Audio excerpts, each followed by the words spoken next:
అండి నమస్తే, welcome back to my channel Wonderla cooking ఛానల్లో. ఈరోజు మా ఇంట్లో ఇడ్లీ అండి. చూడండి ఇడ్లీ పిండి ఎంత బాగుందో. మా ఛానల్లో ఇడ్లీ పిండి ఎలా తయారు చేసుకోవాలో చూపించిందండి. మళ్ళీ ఒకసారి చెప్తాండి. 1 కప్పు మినపగుండ్లకి 3 కప్పుల ఇడ్లీ రవ్వ, 1/2 స్పూన్ మెంతులు వేసుకోవాలండి. వేసుకొని 2-3 గంటలు నానబెట్టిన తర్వాత ఇడ్లీ రవ్వను కూడా మంచిగా శుభ్రంగా మనం పప్పు రుబ్బేటప్పుడే కడిగి పక్కకు పెట్టుకోవాలి. మంచిగా కడిగిన తర్వాత గట్టిగా ఇట్లా పీసుకి ఇడ్లీ పిండి రుబ్బుకుంటాం కదండి. మినపప్పు ఆ మినపప్పులు వేసుకోవాలి. వేసుకొని నైట్ అంతా పులవనేయాలి. మనం ఇప్పుడు ఎండలు కొడుతున్నాయి కాబట్టి నైట్ కొంచెం రుబ్బిన తర్వాత తీసి ఒక బాక్స్లో కానీ, ఎక్కువ ఉంటే బాక్స్లో కానీ, దీంట్లో డబ్బాలో కానీ పెట్టుకొని ఫ్రిడ్జ్లో పెట్టుకున్నాం అనుకోండి. పెట్టుకొని మిగిలిన దాన్ని నైట్ అంతా పులవనివ్వాలి. తెల్లారిపోద్దున ఉప్పు వేసుకొని చేసుకోవాలి. ఆ ఫ్రిడ్జ్లో పెట్టుకున్నది మళ్ళీ తర్వాత మనం ఎప్పుడు చేసుకుంటాం అప్పుడు తీసుకొని ఒక 10 నిమిషాల ముందు తీసి దాంట్లో కొంచెం ఉప్పు వేసుకొని మనకు కావాల్సిన నీళ్ళు పోసుకొని తీసిన వెంటనే చేయకుండా ఒక 10 నిమిషాల తర్వాత చేసినాం అనుకోండి, మనం ఇప్పుడు రుబ్బిన పిండిలాగానే ఉంటుందండి. చూడండి, ఈరోజు మా ఇంట్లో ఇడ్లీ అండి. ఇలా ఇడ్లీ ప్లేట్లని ఇలా కడిగి పక్క పెట్టుకోవాలి. నూనె కూడా రాయని అవసరం లేదండి. కడిగి పక్క పెట్టుకొని చేసుకోవాలి. ఇప్పుడు ఇడ్లీ పిండి వేస్తాండి.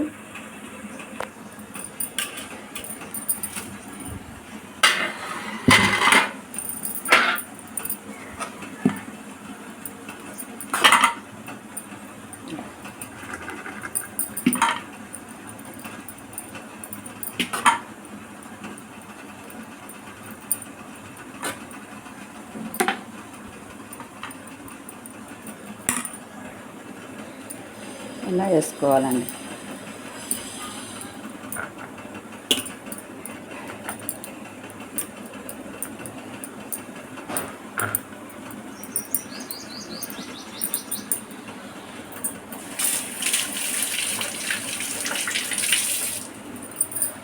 వేసుకొని మనము ఇట్లా ప్లేట్ పెట్టేటప్పుడు కూడా కింది ప్లేట్ని ఈ రంధ్రాల కాడ మళ్ళీ ఇప్పుడు ఈ పైన ఇడ్లీ ఉంది కదండి, ఈ ఇడ్లీని మళ్ళీ ఇక్కడ ఈ రంధ్రాలు వచ్చేటట్టు ఇలా పెట్టుకోవాలండి.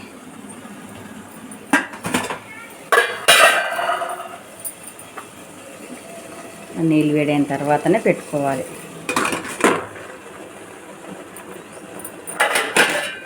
మూత పెట్టుకోవాలి. ఇడ్లీకి కాంబినేషన్ పల్లి చట్నీ అండి. స్టవ్ మీద గిన్నె వేడిన తర్వాత ఒక స్పూన్ నూనె వేసుకున్న తర్వాత పల్లీలు వేసుకోవాలి. సింపుల్గా పల్లీలు పచ్చిమిర్చి చేస్తున్నాండి ఎప్పటికీ. చూడండి, పల్లీలు వేగిన తర్వాత పచ్చిమిర్చి వేసుకోవాలి. కొంచెం చింతపండు,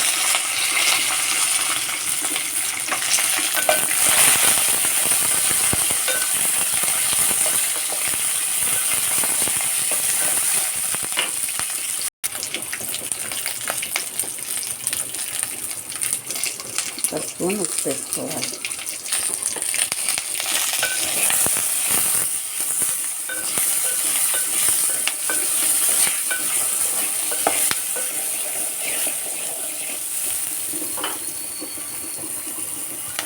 బ్రేక్ఫాస్ట్లోకి ఎగ్స్, కోడిగుడ్లు అండి.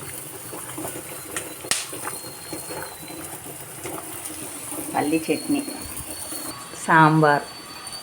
ఇడ్లీ కాంబినేషన్ సాంబారు పల్లి చట్నీ అండి.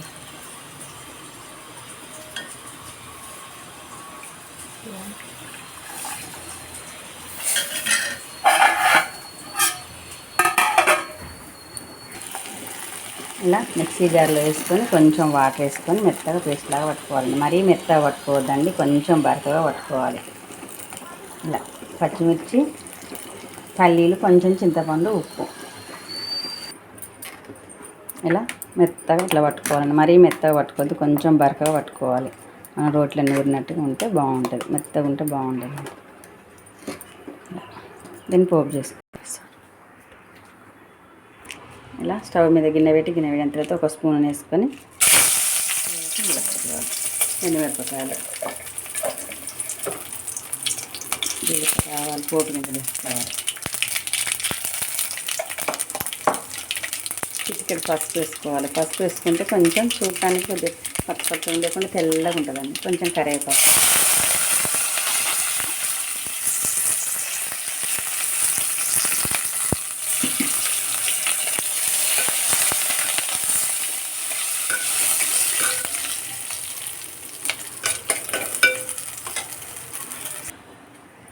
ఇలా పోపుని ఈ చట్నీలు వేసుకోవాలండి.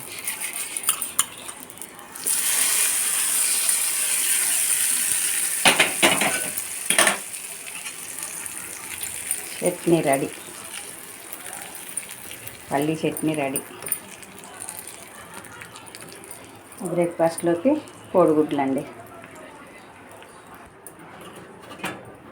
ఇడ్లీ చూడండి ఎంత మెత్తగా ఎంత స్మూత్గా వచ్చినాయో.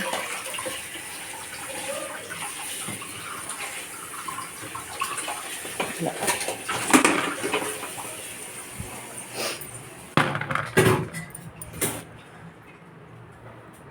ఇలా తీసుకొని మంచిగా ఇట్లా అతుక్కోకుండా చూడండి ప్లేట్ ఇట్లా ఎంత బాగా వస్తున్నాయో. ఇలా బ్రేక్ఫాస్ట్ రెడీ అండి. ఇడ్లీలు చూడండి ఎంత మెత్తగా ఉన్నాయో, చూడండి ఎంత మెత్తగా ఉన్నాయో. నేను చెప్పిన కొలతలతో చేసిండ్రు అనుకోండి చాలా అంటే చాలా బాగుంటాయండి. ఇడ్లీలు, కోడిగుడ్లు, పల్లి చట్నీ, సాంబారు మా బ్రేక్ఫాస్ట్లోకి. మీరు మీ బ్రేక్ఫాస్ట్లోకి ఏం చేశారో కామెంట్ బాక్స్లో కామెంట్ చేయండి. నచ్చితే లైక్ చేయండి, షేర్ చేయండి. వండర్ల కుకింగ్ ఛానల్ని సబ్స్క్రైబ్ చేసుకోండి. బాయ్ అండి.